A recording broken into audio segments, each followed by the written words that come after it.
Welcome to the Toffee Blues, your source for all things Everton. I'm Ellis Nordhoff, and today I'm joined by Giulia Bould, producer of the Everton Nothing Will Be the Same podcast on BBC Sounds. How are you, Giulia? Yeah, I'm okay, I think. Thank you for having me on. It does feel weird because I usually ask the questions, so I'm a little bit more nervous than I would be usually, but thank you. Oh, no worries. You've been all the talk on Twitter. Everyone's been giving the podcast so much love, and I've listened to plenty of it now, and I'm really enjoying it. But you can just see from when you listen to it, so much hard work has gone into it, and it's been produced fantastically. I'm a journalism student, and I've been trained to kind of start looking at things in a critical way. And it's so good to see how you guys have put this together. And just tell me about the process. How's it been so far? How's it been putting it together? And this incredible thing that you've produced in the end. Yeah, thank you for listening. And yeah, it's been everything and more, I have to say. There's a big team at BBC Studios that have made this for Sounds and for Five Live. So a massive thank you to them. The sound design and Arlie was fantastic putting sort of some of those edits together, and the music I think sits really well. It's been the hardest thing I've ever worked on. It's been the most incredible thing I've ever worked on, the best thing I've ever worked on. Yeah, and you don't know. You start a project, lads, and you have no idea. We had no idea when I got dropped into Finch Farm last November what the story was going to be, what we were going to get, who we were going to be speaking to. I mean, if you'd have told me then you'll end up chatting to Sean Dyche in July in his office, catching up about Glastonbury, and I'd thought you were completely round the twist. But yeah, I mean, the team have done an exceptional amount of work. Mark Chapman is brilliant on the narration, as I'm sure many people have heard, and he's got such a love for Everton as well. Yeah, it's been a lot. It's been incredible, but the best experience ever. I bet it has, and it's just completely exploded now. I never knew it was actually happening. So when we saw that coming out, suddenly we're like, wow, we've got all this Everton content in one go and 10 episodes of it as well. It's just great for us Blues, but it must have been amazing for you being in Finch Farm, and you were speaking to Sean Dyche, you were speaking to Kevin Felwell, Seamus Coleman. How was that? What were they like? Yeah, I've led a secret life for quite a while. I feel like, maybe that's what Superman feels like when he can't tell anyone what he's doing. There's very few people known where I've been, hidden away in Finch Farm, which has been great. And yeah, I love the fact actually it just sort of dropped at 6 a.m. last Thursday on BBC Sounds. And suddenly there were sort of 10 episodes, and I had people saying to me all last season, imagine if someone was inside Everton right now. Imagine if we had one of those series. I was going, yeah, no, it'd be really good. We all say that though. It's like everyone's always thinking, oh, imagine if we had a documentary about Everton, because how intense and passionate we all are as Blues, and we want to see everything, don't we? And I think that podcast has encapsulated that. Even just the little things. You sat there with Sean Dyche talking while he's having his dinner, and he's talking about chicken legs and chicken wings, and yeah, Seamus Coleman as well. And you're trying to convince him that he's an Everton legend and stuff. It's just going to kill me that's gone viral, because he will not have it, and everyone. And I'm dreading going up to. I'm going up to Finch again later this week, and I'm dreading it because I'm going to say, "I'm so sorry, you've gone viral." Oh, he deserves to be it though. Me, so he's just going to have to get over it. But yeah, I mean, being in there was incredible. It was, to have that kind of access is just usually. I think Mark says it in the script. Usually you sort of go in the door, you go right behind reception, and that's the media room, and that's where the press conferences happen, or if you do any sort of pre-recording and things. But to be going beyond the next set of double doors, and then at the back is the first team block, and being allowed in there. And then eventually when I got to go in the manager's office, which you hear on the series as well, I went in a few times, it feels like a headmaster's office, I'll be honest. I did say to the gaffer, I said, am I going to get told off in here? It feels like the type of place you might be summoned to when a headmaster wants to tell you off. Really?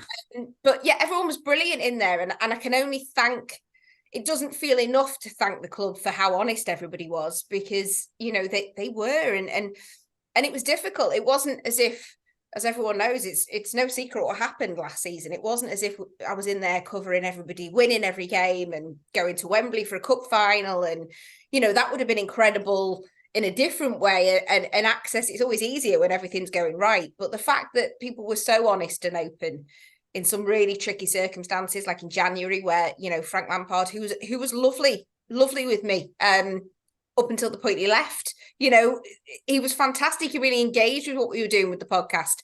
I mean, I'll be forever thankful to them all for being so honest. Yeah, I think the club deserve massive credit for that because it ended up being one of the most difficult seasons of definitely of my life. And I imagine most Evertonians, they kept that access and just hearing it just helps us understand the reality of how hard it must have been for everyone connected to the club at that point. And, you heard some great things, Alex Iwobi chatting about how everyone was doing everything that bit better to make sure we could get over the line. And it was great to see because you don't normally get that access. But out of everything that you've seen, you must have had some incredible moments. What was the one that you'd pin down and say that was the best moment? Oh, that is really hard. Really hard. I mean, different ends of the scale. I think the toughest week was the week where there was no manager. So sort of maybe Yeah. around 10 days. So yeah, Frank's kind of last days in Finch Farm. And then there was a week where there was no manager.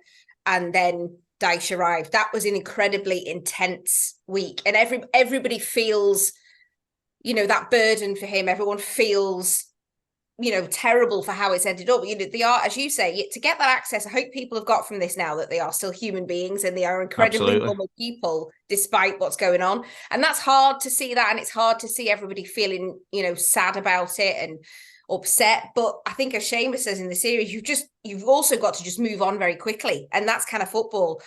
So that was, despite the fact it was a really rough week, that was something that stands out. I loved recording with the gaffer. I Did you? absolutely loved it. I think one of my highlights would have been the afternoon I spent with him and Ian Wone. And you hear that in episode 4, where we just sat and chatted and I asked them questions about their friendship. That was a really good afternoon. I laughed a lot. They were very funny together. They're like a double act. But also a lot of respect and a lot of hard work. And yeah, that was great. Seamus again for being so open. But I liked recording with Dwight McNeil. He's quite an unassuming guy, but he's the most he lit up was when I asked him about his song, and he absolutely loved Really? it. I heard that actually. Yeah, I bet it was on in his head. You were saying it was stuck in your head for a while, weren't you, as well? Exactly, yeah, because he did so well at the end of last season. And I think his journey where, starting with him, where just before Christmas he went to give toys to a toy appeal locally, and he admitted he hadn't found his form at all.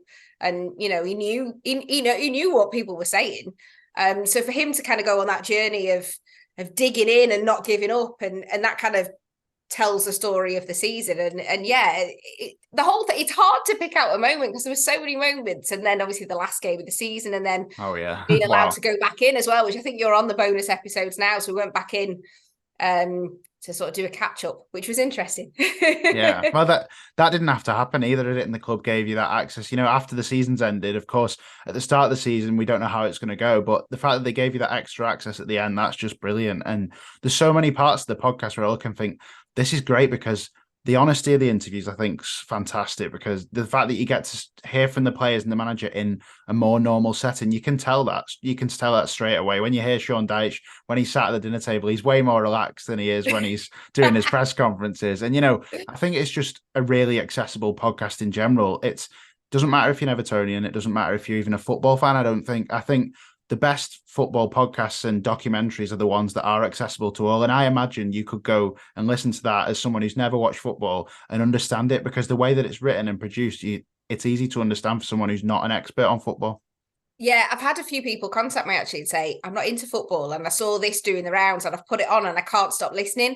I've had Man United fans, Liverpool fans are Really? starting to tune in just because, yeah, that level of access is still unusual. I know we've got kind of some of the TV series. I think I'm a bit of an audio geek, I'll be honest. I'm a real audio geek. I love radio, I love podcasts. So that was fantastic to be able to do that. And I think sometimes just having a microphone rather than all the cameras and things, it can feel a little bit more intimate as well. And I think people will maybe still open up that little bit more. And because I was in there for a long period of time, they get used to you. Like I was going to training and pop in the kit room, or Frank was great with the series. He allowed me to go and watch the behind closed doors game against Aston Villa before the restart again, which I'd never been to anything like that. And it's the weirdest experience to be sat there in Goodison and there's like 5 of you sat watching a game. It was the oddest thing.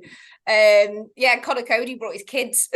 Oh, really? Did he? Yeah, and it was great. And everyone was sort of chatting and we all had a cup of tea and we watched the game. And you're like, this is like a Premier League game just for tiny handful of people. So that was great. But yeah, I think that is that thing of people are fascinated by what goes on in a really stressful environment. And I think you can take the football element out of it. We've all either got stresses and strains in life, or if you work in a different industry, it might be business or whatever. And I think people can just relate to what's it like as a human. At the end of the day, they might be footballers, or they might be a football manager, and they might be well known, and people ask for their autographs and a photograph and everything, but they're actually just normal people. They go home, sort the kids out, all that, walk the dog, the same as everybody else. So what is that level of pressure like, and to kind of carry the weight of expectation of thousands of people? I think Seamus is brilliant talking about that, how it impacts him, and he bumps into people, and he knows what the club means. Oh, he does, absolutely. Yeah, to the fan base, and he knows that. So yeah, it was fantastic, I think, to hear that level of pressure and how people cope with it, and they all cope with it slightly differently as well.